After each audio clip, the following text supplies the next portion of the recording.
எங்கள் வாழ்வும் எங்கள் வளமும் மங்காத தமிழென்று சங்கே முழங்கு. மாற்றம் என்பது சொல்லல்ல செயல் என்னும் தத்துவத்தோடு நாம் தமிழர் மயிலாடுதுறை மாவட்ட உறவுகள் ஒருங்கிணைந்து நடத்தி கொண்டிருக்கின்ற நாளைய பாராளுமன்றத்தில் தமிழ் தேசிய இனத்தின் ஒற்றை தலைவன் மேதகுவே பிரபாகரனின் உறுதிமொழியை எடுக்கப் போகின்ற எங்கள் வெற்றி வேட்பாளர் காளியம்மாள் அவர்களுக்கு ஆதரவாக எங்கள் அண்ணன் இன்னும் சற்று நேரத்திலே பேச உள்ளார். இந்த பொதுக்கூட்டத்திற்கு வருகை தந்துள்ள மான தமிழர்கள் அத்தனை பேரையும் வருக வருக என இந்நேரத்தில் அழைப்பதோடு மட்டுமின்றி உங்கள்கிட்ட ஒன்னே ஒன்று சொல்லிட்டு மட்டும் விடைபெற்றணும்னு நினைச்சேன். இன்னைக்கு காலையில் யதார்த்தமாக தொலைக்காட்சி பார்த்தேன். ஏன்னா நாங்கள் தொடர்ச்சியாக பிரச்சாரத்தில் இருக்கிறதுனால தொலைக்காட்சி எங்களால் பார்க்க முடியல. இன்னைக்கு தான் பார்த்தேன், ஒரு விளம்பரம் ஒன்று அதில் வருது.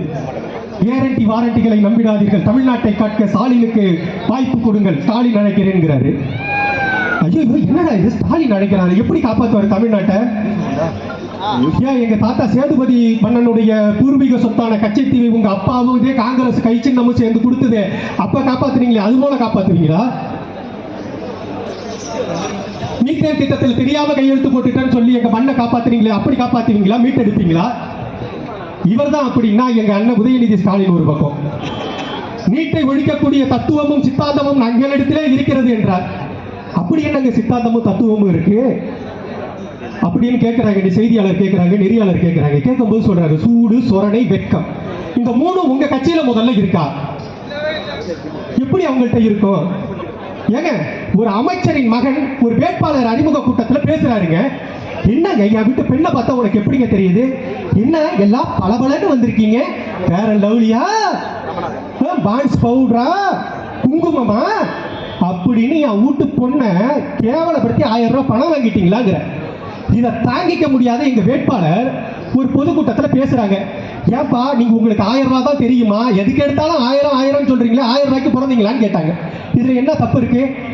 எங்க வீட்டுல பொம்பளை பிள்ளை பிறந்திருக்கு, நான் பொம்பளை பிள்ளையோட பிறந்தனா எனக்கு கோபம் வரும். இதுதான் என் வேட்பாளருக்கு வந்தது. ஆனா உனக்கு குத்துது, அந்த காணொலியை வெட்டி ஒட்டி மூணு உள்ள பரப்புறிய, அதுல முழுக்க முழுக்க பாருங்க, அதுல வன்மமான சொற்களோடு கருத்துக்களை பதிவிட்டது திமுகவின் உடன் பிறப்புகள். ஏன்னா உங்க தலைவர் எழுதின கதைகள் அப்படி. போய் படிச்சு பாருங்க, இன்னைக்கு போய் படிச்சு பாருங்க. ஒரு முதல்வர் இந்த நாட்டை மீட்போங்கிறாரு, இந்த பகுதிக்கு வராருங்க, ஒரு சுற்றுப்பயணத்துக்கு வராங்க, குடிமராமத்து பணியை பார்வையிட வராங்க. அவங்கள்ட்ட நாங்கள் எங்க மான தமிழர்கள் செய்தியாளர்கள் கேட்டுறாங்க ஒரு கேள்வி, வேளாண் துறை சார்ந்த ஒரு செய்தி. அப்படியே என்ன பண்றாங்க, இப்படியே ஸ்டக் ஆகி அப்படி பின்னாடி திரும்பி பார்த்து எங்க அண்ணன் பன்னீர்செல்வத்தை கூப்பிட்டு அவங்கள அதான் விவசாயத்துறை அமைச்சர், அவங்கள்ட்ட கேளுங்கன்னு சொல்லிட்டு இந்த ஒளிவாங்கிய விட்டு நகர்லங்க, இந்த ஒளிவாங்கிய விட்டு நகர்ல என்கிட்ட கேட்டா, ஏங்க நாம் தமிழரின் சீமானை தம்பிகள் உண்மையை பேசுகிறோம், இது முதல்வர் சொன்னாரா சொல்லலையா? இப்படி ஒரு தத்தி முதல்வர் எப்படி என் நாட்டை மீட்பாரு, என் நாட்டை காப்பாரு? இங்க ஒரு கை சின்னத்தோட கூட்டணியோட நிக்கிறாங்களே, தமிழரை காப்போம் தமிழரை மீட்போங்கிறீங்களே, 1.5 லட்சம் என் தொப்புள் கொடி உறவுகளை ஈழத்துல கொன்றது யாரு? இதே காங்கிரஸ், இதே ரத்த கரை படிந்த இந்த காங்கிரசின் கை சின்னம் தானே. இதெல்லாம் எண்ணி நீங்க எப்படி இந்த கூட்டணியோட இருக்கீங்க? அன்பு சொந்தங்களே, அருமை உறவுகளே, நமக்கான வாக்கு இந்த மண் நமக்கானது. இந்த மண் எப்படிப்பட்ட மண்? மாடு கட்டி போரடித்தால் மாளாது என்று யானை கட்டி போரடித்த தஞ்சை தரணி. விவசாயம் என்பது இந்த மண்ணின் பூர்வீக சொத்து.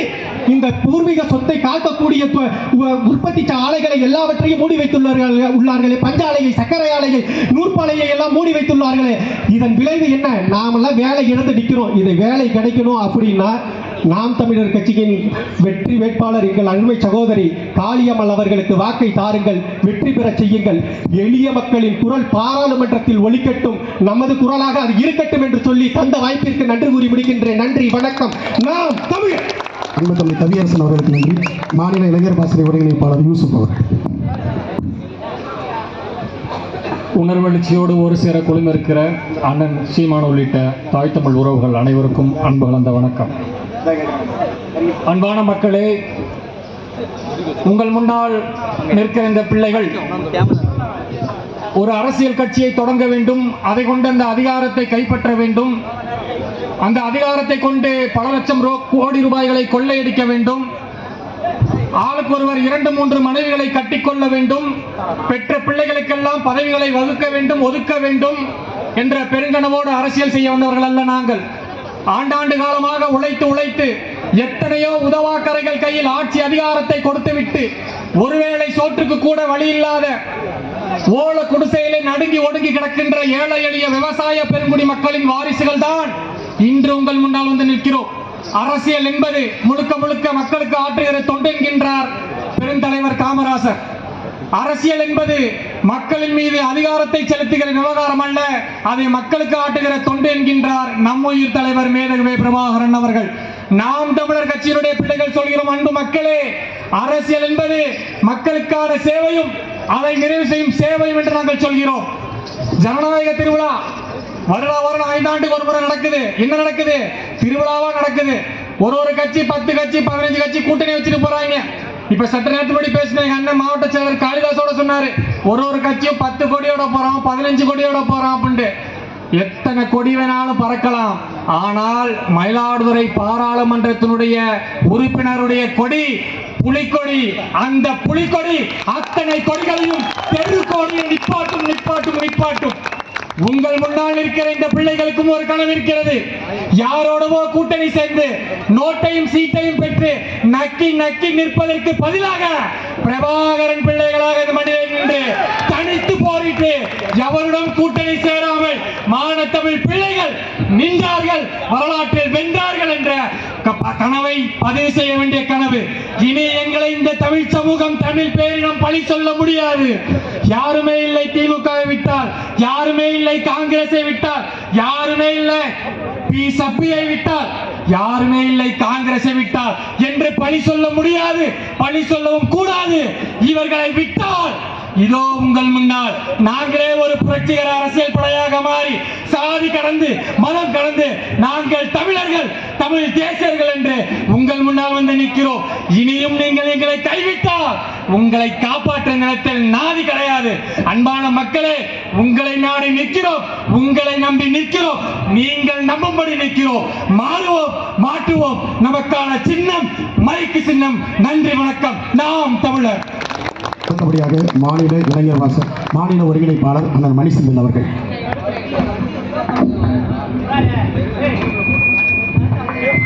பெருமதிப்பிற்குரிய தாய் தமிழ் உறவுகள் அனைவருக்கும் எங்களது பணிவான வணக்கம். நடைபெற இருக்கின்ற இந்த தேர்தல் நாம் தமிழர் கட்சியின் உண்மையான பலத்தை மக்களுக்கு எடுத்துக்காட்ட இருக்கிறது. எப்போதும் ஜெயிக்கிற கட்சிக்கு ஓட்டு போடுவோம், வெற்றி பெறுகிற கட்சிக்குத்தான் நாங்கள் வாக்களிப்போம் என்று சொல்கிற மக்கள் இந்த முறை நாம் தமிழர் கட்சிக்கு வாக்களிக்க போகிறார்கள். ஏனென்றால் நாம் தமிழர் கட்சி தான் ஜெயிக்க போகிறது. மிகச்சிறிய ஒரு இயக்கமாக ஆரம்பித்து இன்று மிகப்பெரிய படையாக மாறி வெகுஜன அரசியல் கட்சியாக உருவெடுத்து இன்று தமிழ்நாட்டிலேயே 3வது பெரிய கட்சியாக திகழ்ந்து நாளை தமிழ்நாட்டை ஆள இருக்கின்ற நாம் தமிழர் கட்சி இந்த மயிலாடுதுறை பாராளுமன்ற தொகுதியில மிகச்சிறந்த ஒரு வேட்பாளரை தனது வேட்பாளராக முன்னிறுத்திருக்கிறது. தங்கை காளியம்மாள் என்பது வெறும் பெயர் அல்ல, தமிழ் தேசிய இனத்தின் பெருமை மிக்க அடையாளங்களில் ஒருவர் தங்கை காளியம்மாள். இங்கே மயிலாடுதுறை பாராளுமன்ற தொகுதியிலே தங்கை காளியம்மாளுக்கு எதிராக ஐயா பவுன்ராஜ் பெற்றெடுத்த பெருமகன் பாபு அவர்கள் பல்வேறு கட்சிகளோடு கூட்டணி சேர்ந்து எதிர்த்து நிற்கிறார். இன்னொரு பக்கம் ஐயா பாட்டாளி மக்கள் கட்சியின் பொறுப்பாளர் உருவான ஐயா ம.க. ஸ்டாலின் பல்வேறு கட்சிகளோடு சேர்ந்து கூட்டணியோடு நிற்கிறார். இன்னொரு பக்கம் நம்மூர்ல ஆள் கிடைக்கலன்னு சொல்லி குமுடி பூண்டியிலிருந்து அழைச்சிட்டு வந்த அம்மையார் சுதா அவர்கள் 10 கட்சியோட கூட்டணி சேர்ந்து நிற்கிறார். காளியம்மாள் கூட்டணியோடு நிற்கிறார், மக்கள் கூட்டணியோடு நிற்கிறார். எல்லா கட்சியும் இந்த தேர்தலில் 40 தொகுதிகளிலையும் வெவ்வேறு சின்னங்கள்ல போட்டியிடுது.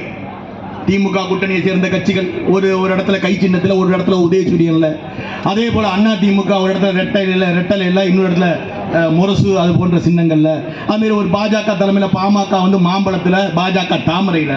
ஆனால் 40 தொகுதிகளிலும் மைக்கு சின்னத்தில் நின்று மக்களை நம்பி நிற்கின்ற தனித்த பெரிய அரசியல் கட்சி நாம் தமிழர் கட்சி தான்.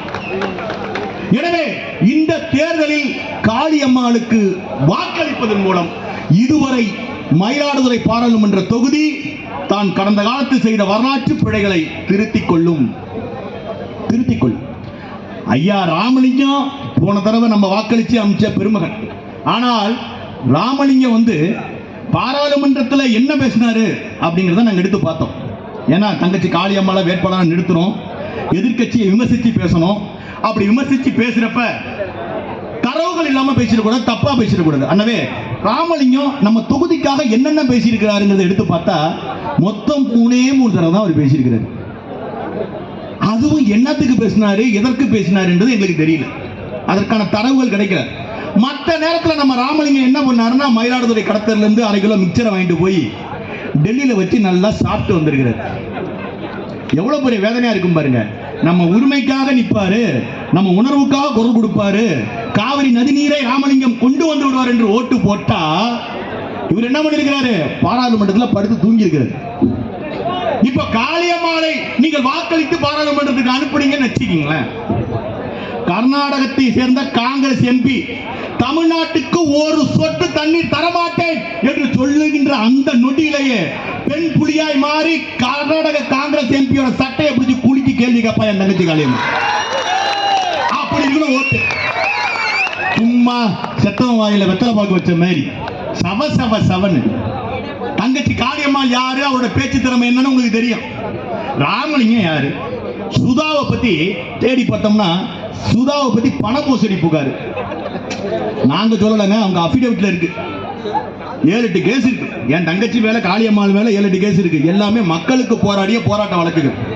ஆனால் சுதா மேல இருக்கிற வழக்குகள்லாம் தனிப்பட்ட வழக்குகள், மோசடி பண்ணது, தகராறு பண்ணது, சண்டை போட்டது. பாருங்க, அந்த அம்மா இந்தியில அபிடேவிட் போடுதுங்க. இந்தியில தமிழ்நாட்டில் வந்து இந்தி தெரியாது போடா அப்படின்னு உதயநிதி ஸ்டாலின் சொல்றதும், இந்தி எதிர்ப்பு மூலம் தான் நாங்கள் தான் வந்தால் இந்திய நாங்கள் தான் எதிர்ப்போம், இந்தி எதிர்ப்பு மூலம் அரசியலுக்கு வந்த திமுக தன் வேட்பாளர், தன் கூட்டணி வேட்பாளருக்கு இந்தியில அபிடேவிட் போடுதுங்க. இந்தியில இந்த கேடுகட்ட நிலைமை வேற எங்கேயாவது உண்டா? தமிழ்நாட்டிலேயே தமிழ்நாட்டு வேட்பாளர்களே இந்தியில அபிடேவிட் போட்ட வேட்பாளர் இந்த கும்மிடி பூண்டி சுதா மட்டும்தான். இப்படிப்பட்டவர்களுக்கு அவங்களது வாக்கு, சரியானவர்களுக்கு தகுதியானவர்களுக்கு விருணுங்க வாக்கு.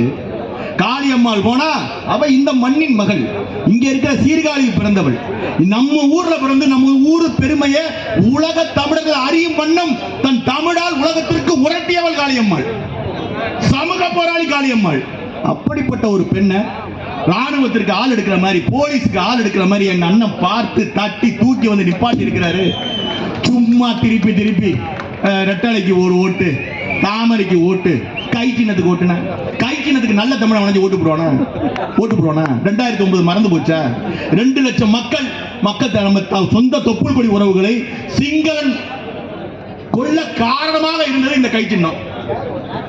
கோடை சிங்களனுக்கு ராணுவம் கொடுத்து, ரேடார் கொடுத்து, அவனுக்கு ஆட்பலத்தை கூட்டி, அவனுக்கு எல்லா பலத்தையும் கூட்டி தமிழர்களை கொல்ல காரணமாக இருந்தது இந்த சோனியா காந்தியின் காங்கிரஸ் கட்சியின் கை சின்னம். அதை நம்ம மறந்துடலாமா? மறந்துட முடியுமா? இந்த அதிமுக ஸ்டெர்லைட்ல வந்து காக்கா குருவிய மாதிரி ஸ்டெர்லைட் பிரச்சனை சுட்டு கொண்டானுங்களே தமிழர்களை, அதை மறந்துட முடியுமா? எதை மறக்க சொல்றீங்க? எனவே ஓட்டு போறதுக்கு முன்னாடி கொஞ்சம் ஒரு நொடி உத்து பார்க்கணும். ஏப்ரல் 19 தேர்தல் வந்துருச்சு. 7:30 மணிக்கு இனிமேல் கரண்ட் ஆஃப் பண்ணிடுவான், எல்லா தெருவிலையும் கரண்ட் ஆஃப் பண்ணுவான், தலையில துண்டை போட்டுட்டு வருவாங்க. அப்படியே செவரோரமா வந்து எத்தனை ஓட்டு அப்படிமா, 2 ஓட்டுனா 300 600 இந்த வச்சுக்கம்மா. ஒரு கட்சி இப்பயே ஆரம்பிச்சுட்டானா 200, இன்னொரு கட்சி 300. நாம் தமிழர் கட்சி பிரச்சாரத்தில் ஈடுபட்டு இருக்க காரணத்தில் என்ன பண்றோம், நாங்க தான் வாக்காளர்களுக்கு ரேட்டை ஏற்றி விடுறோம். நாங்க பண்ண நாங்க கத்த ஐயோ நாம் தமிழர் கட்சி ஜெயிச்சிடும் போல இருக்க, காளியம்மா வந்துடும் போல இருக்க, இன்னும் கூடுதலா பணம் கொடுறா, 500 ரூபா கொடுறான்னு. உண்மையிலேயே அதிக பணம் பெறுகின்ற வாக்காளர்கள் நீங்கள் எங்களுக்கு தான் ஓட்டு போடணும். ஏன்னா அதற்கு காரணம் நாங்க தான் எங்களுக்கு தான் நீங்க ஓட்டு போடணும்.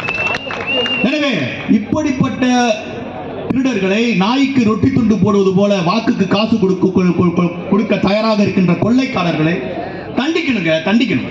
காசை வாங்கிட்டு ஒரு 10 ரூபாயை மட்டும் நம்ம சாமி படத்துக்கு முன்னாடி முடிஞ்சு வச்சுட்டு, மற்ற பணத்தை பாக்கெட்ல வச்சுட்டு நேரா வாக்குச்சாவடிக்கு போங்க. ஏப்ரல் 19 5வது இடத்துல மைக்கு சின்னம் எடுத்தோன்னே அதை பார்க்கறாதீங்க, அப்படியே பார்த்துக்கிட்டே வாங்க. எடுத்தோன்னே கை சின்னம் இருக்கும், இந்த தாமரை இருக்கும், ரெட்டலை இருக்கும், வேற இடத்துல கூட பார்த்துடாதீங்க. அப்படியே கண்ணை மூடி நில்லுங்க. ஈழத்தில் நமது மகன் பாலச்சந்திரனின் முகம் உங்களுக்கு நினைவுல வரணும். நமது தலைவர் பிரபாகரனின் முகம் உங்களுக்கு நினைவுக்கு வரணும். ஸ்டெர்லைட்ல செத்து போனாங்களே, நமது தமிழர்களின் முகம் உங்களுக்கு நினைவுக்கு வரணும். காலகாலமாய் கொள்ளையடித்து அரசியலை தொழிலாக மாற்றினார்களே இந்த கொள்ளைக்காரர்கள், இந்த அக்யூஸ்ட் அத்தனை முகம் உங்களுக்கு நினைவுக்கு வரணும். அதற்கப்புறமா என் தங்கச்சி காளியம்மாட முகம் உங்களுக்கு நினைவுக்கு வரணும். அவள் பேசுகிற அந்த கம்பீரமான மொழி அந்த நேரத்தில் உங்கள் காதில் ஒலிக்க வேண்டும். அப்புறம் அடுத்துக்க மைக்கு சின்னத்துக்கு ஒரு ஓட்டு, அதுதான் ஓட்டு, அதுதான் கம்பீரம்.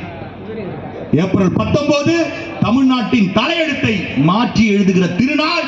அவசியம் நீங்கள் எங்களது மைக் சின்னத்தில் வாக்களியுங்கள். உண்மைக்கு, நேர்மைக்கு, வளமைக்கு எங்களது மைக்கு சின்னத்தில் வாக்களித்து எங்களுக்கு வலிமை தாருங்கள். நாம் தமிழர் கட்சியின் சின்னம் மைக்கு. எங்களது வெற்றி வேட்பாளர் மயிலாடுதுறை பாராளுமன்ற தொகுதியின் வருங்கால நாடாளுமன்ற உறுப்பினர் அன்பு தங்கை காளியம்மாள் அவர்களுக்கு உங்கள் வாக்களை செலுத்தி வலிமை தாருங்கள், வலிமை தாருங்கள் என்று சொல்லி தந்த வாய்ப்புக்கு நன்றி கூறி விடைபெற்று முடிக்கின்றேன். நன்றி, வணக்கம். நாம் தமிழ்.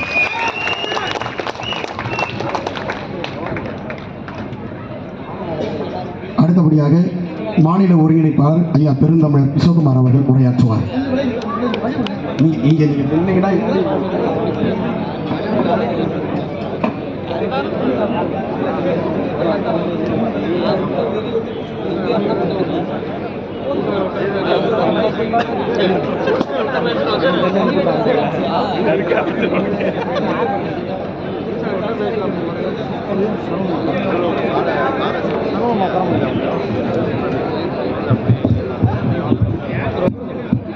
கூடியிருக்கக்கூடிய தாய் தமிழ் சொந்தங்களாகிய அத்தனை பேரையும் வரவேற்று வணங்கி மகிழ்கின்றேன்.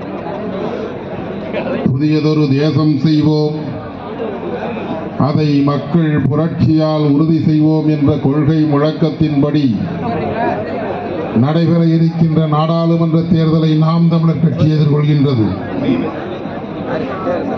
இந்த தேர்தல் சாராய வியாபாரிகள் சாராய ஆலையை வைத்து தங்கள் குடும்பத்தையும் இந்த நாட்டு அரசையும் நடத்தி கொண்டிருக்கக்கூடிய சாராய முதலாளிகளுக்கும் சாராயம் கூடாது, எதிர்கால தலைமுறை பிள்ளைகள் நல்ல பிள்ளைகளாக வளர வேண்டும், வாழ வேண்டும் என்று சொல்லுகின்ற சமூக அக்கறை கொண்ட பெரியவர்களுக்கும் நடக்கக்கூடிய தேர்தலாகும். நீங்கள் சாராயத்தை விற்பனை செய்கின்றவர்கள் தான் நாட்டை ஆள வேண்டும் என்று சொன்னால் அவர்களை ஆதரியுங்கள். இந்த நாட்டிலே சாராயமே கூடாது, குடிக்கக்கூடியவன் எவனுமே இருக்கக்கூடாது.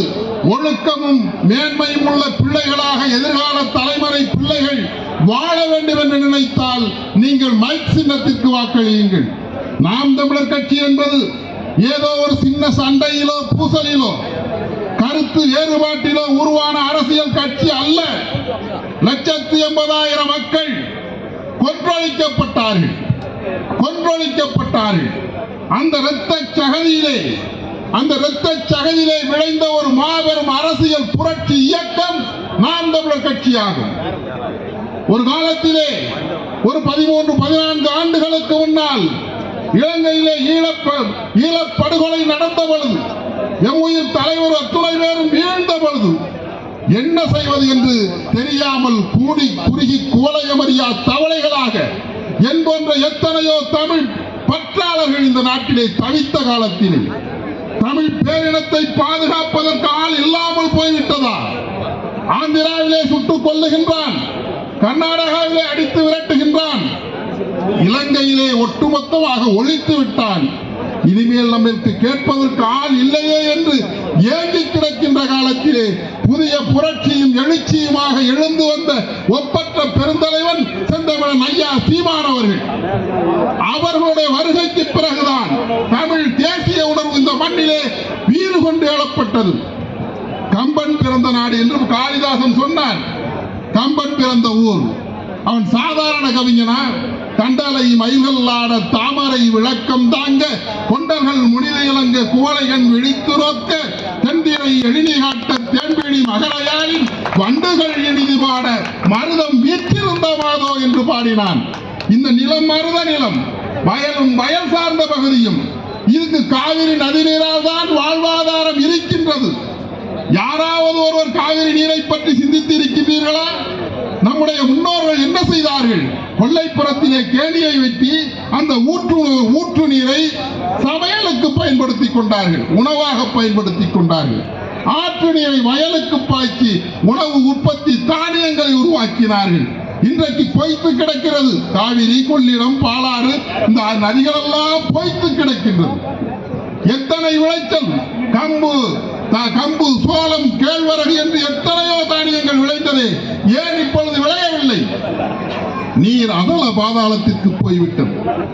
இந்த காவிரி கரையில, அந்த கொள்ளடக்கரையில எல்லாம் பாத்தீங்கன்னா பிரம்பு வளர்ந்திருக்கும். இந்த சீர்காழிக்கு வேய்புரம்னு ஒரு பேரே உண்டு. 10 பேர் சீர்காழிக்கு. அதுல ஒரு பேரு மூங்கில் நகரம்னு பேரு. அந்த காலத்துல 2000 வருஷத்துக்கு முந்தைய வச்சான். ஒரு தொன்மையான தொழில் நம்மள்கிட்ட ஒண்ணு உண்டு. இந்த சீர்காழியிலேருந்து ஆரம்பிச்சு பூம்புகார் வரலும் பார்த்தீங்கன்னா இந்த பிரம்பு நாற்காலி, பிரம்பு சோபாலாம் செய்வாங்க. அது நம் மண்ணுக்கே உரிமையானது. என்றைக்கு அந்த தொழில் துவங்கினார்கள் என்று யாருக்குமே தெரியாது. பெரிய புராணத்திலே 1000 ஆண்டுகளுக்கு முன்னால் சேக்கிழார் அந்த மூங்கிலை பற்றி எழுதுகின்றார். சங்க இலக்கியங்களிலே மூங்கிலை பற்றி எழுதுகின்றான். இசைக்கருவியாக புல்லாங்குழலை கண்டுபிடித்தவன் தமிழன். எல்லாம் இந்த காவிரி கரையிலும் கொள்ளடக்கரையிலும் 2 பக்கமும் வளர்ந்து கிடந்தது. அவைகளை அறுவடை செய்து வந்து அமர்வதற்கு நாற்காலிகளாக, அமர்வதற்கு கட்டிலாக, சோபாவாக உருவாக்கி தந்தார்கள். நம்முடைய குடிமக்கள் எல்லாம் அதை தொழிலாக பயன்படுத்தினார்கள். இன்றைக்கு நிலைமை என்ன? அந்த தொழிலாளர்களை சென்று கேளுங்கள். அதற்கு வரி, அந்த பிரம்புகளை இறக்குமதி செய்வதற்கு மிகப்பெரிய வரியை விதிக்கின்றார்கள். அது 35,000 40,000 விற்பனையாகும். அது நம்முடைய காவிரி படுகையிலும் கொள்ளிடப்படுகையிலும் வளர்க்க வேண்டும் என்கின்ற நோக்கம் ஏன் அழிந்து போனது? காமராஜர் முதலமைச்சராக இருந்த பொழுது ஆற்றுக்கரைகள் எல்லாம் தேக்கு மரங்களை வைத்தார். கிட்டத்தட்ட 1 கோடி ரூபாய் மதிப்புள்ள தேக்கு மரங்களை கருணாநிதியுடைய ஆட்சியை வெட்டி வித்தார்கள். கேட்பதற்கு ஆள் உண்டா? இன்றைக்கு மிகப்பெரிய அகல சாலைகளை போடுகின்றார்களே, இந்த சாலைகள் ஓரங்களிலே எத்தனை லட்சக்கணக்கான மரங்களை வெட்டினார்கள்.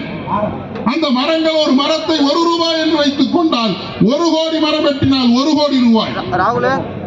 ஆனால் ஒரு மரம் 1 ரூபாய் மட்டும்தான் போகுமா? 1000 கோடி ரூபாய்க்கு மரங்களை வெட்டி கொள்ளையடித்திருக்கின்றார்கள். நம்முடைய பொருளாதார வளங்கள் அத்தனையும், நிலங்கள் அத்தனையும் கொள்ளையடித்தவர்களுக்கு ONGC என்று சொல்லக்கூடிய நிறுவனத்தை கொண்டு வந்து இங்கே நிறுவி, அதற்கு நான் தெரியாதனமாக கையெழுத்து போட்டு விட்டேன் என்று சொன்ன அன்றைய துணை முதல்வரை தான் இன்றைக்கு முதல்வராக வைத்திருக்கின்றீர்கள். அவருடைய மகன், ஒரே வீட்டுல 2 மந்திரி, 2 அமைச்சர்கள் இந்த நாட்டில். அவருடைய ஆதரவு யாருக்கு? காங்கிரஸ் பேர் இயக்கத்திற்கு. அந்த இயக்கம் எப்படிப்பட்ட இயக்கம்? இந்த தமிழ் தேசிய பேரினத்தை கொன்று ஒழித்து அழித்த இயக்கம். பெருமக்களே, ஒன்று சொல்லுகின்றேன். தமிழ் வளர்ந்த பூமி என்பதனால் சொல்லுகின்றேன். ஞான தமிழ் வளர்ந்த பூமி. தமிழ் வளர வேண்டும், வாழ வேண்டும் என்பதற்காக 3 வயது பிள்ளை இந்த மண்ணிலே அழுதது அவர்தான் திருஞான சம்பந்தர். இந்த மண்ணிலே என்று சொல்லுகின்றேன். ராஜாஜி ஆண்ட காலத்திலும் காமராஜர் ஆண்ட காலத்திலும் மும்மொழி கொள்கை இருந்தது. அதிலே இந்தி, ஆங்கிலம், தமிழ். ஆனால் அவர்கள் ஆட்சி காலத்திலே தமிழ் கட்டாய பாடமாக இருந்தது. தமிழ் கட்டாய பாடமாக இருந்தது. பேரறிஞர் அண்ணா அவர்கள் ஆட்சி பொறுப்பேற்கின்றார்கள். 2 மொழி கொள்கை வருகின்றது. ஆங்கிலமும் தமிழும் போது என்கின்றது. ஆனால் தமிழ் என்பது கட்டாய மொழி அல்ல. கட்டாய மொழி அல்ல. தமிழ் ஒரு மொழி, பாடமொழி, அவ்வளவுதான். அப்படித்தான் வைத்தார்கள். மாப்போசி போன்றவர்கள் கேட்டார்கள். அடுத்த கூட்டத்தொடரிலே சரி செய்வோம் என்கின்றார். இறந்து போகின்றார் அண்ணாதுரை. அதன் பிறகு கருணாநிதி வந்தார், எம்ஜிஆர் வந்தார், ஜெயலலிதா வந்தார், பன்னீர்செல்வம் வந்தார், எடப்பாடி பழனிசாமி வந்தார். யாருமே தமிழ் மொழிக்கு முக்கியத்துவம் கொடுக்கவில்லை. பள்ளியில் தமிழ் மொழி அளிக்கப்பட்டு ஆங்கில வழி கல்வி புகட்டப்படுகின்றது.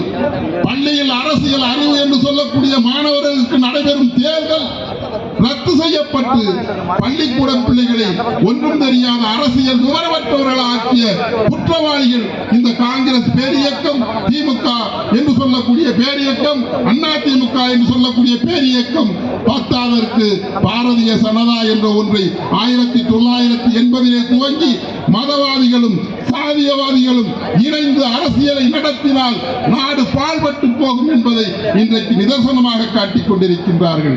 காந்தி சொல்லுகின்றார், மதவாதிகளும் சாதியவாதிகளும் அரசியல் செய்தால் நாடு பாழ்பட்டு போகும் என்று மகாத்மா காந்தி 60 ஆண்டுகளுக்கு முன்னால் சொன்னார். இதை அறிந்து தெளிந்து உரியவரை தேர்வு செய்யுங்கள். நாங்கள் உங்களுக்காக உழைக்கக்கூடியவர்கள், உங்களுடைய பிள்ளைகளுக்காக, உங்களுடைய எதிர்கால தலைமுறை, உங்களுடைய பேரப் பிள்ளைகளுக்காக உழைக்கக்கூடியவர்கள். நாம் தமிழர் கட்சியினுடைய அடையாளப்படுத்தப்பட்ட வேட்பாளர் காளியம்மாள் அவர்களுக்கு மைக் சின்னத்திலே நீங்கள் வாக்களித்து இந்த தேர்தலிலே காளியம்மாள் அவர்களை வெற்றி பெற செய்ய வேண்டுமாய் அன்போடு கேட்டு விடைபெறுகின்றேன். நன்றி, வணக்கம். நாம் தமிழர். நன்றி. அடுத்தபடியாக மாநில கொள்கை பரப்பு செயலாளர் திருச்சி சரவணன் அவர்கள்.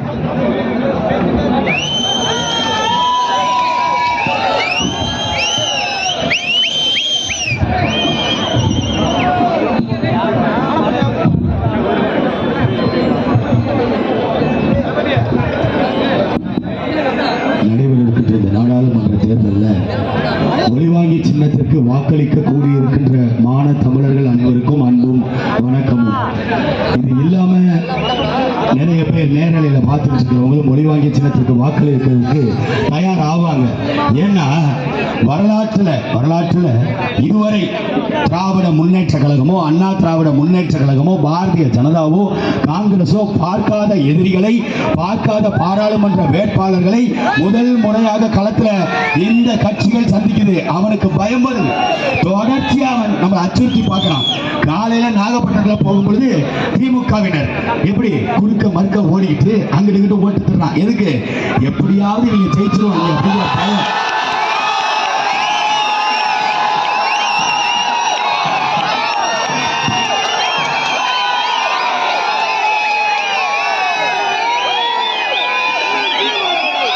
அந்த பயத்தின் வெளிப்பாடுதான் தொடர்ச்சியாக நம்மளை நசுக்கி பார்க்கறது, ஒடுக்கி பார்க்கறது, எப்படியாவது நம்மளை பயமுறுத்தி பார்த்துடலாம். இப்படி தொடர்ச்சியாக பண்றாங்க.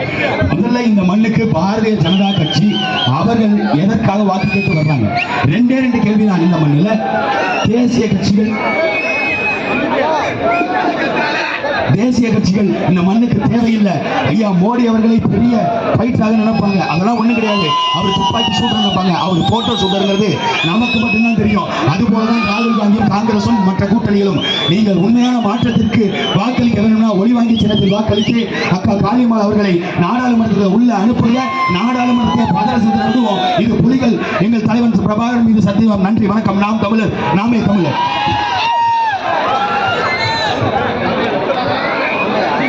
தமிழ் தேசிய கிறிஸ்தவ இயக்கத்தின் நிறுவன தலைவர் ஐயா பாதிரியார்.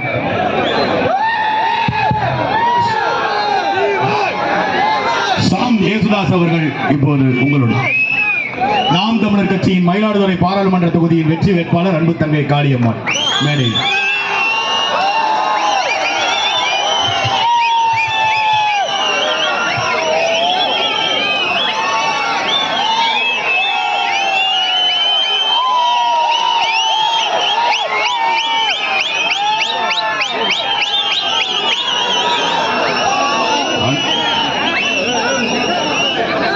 அண்ணன் உட்பட அனைவரையும் வணங்கி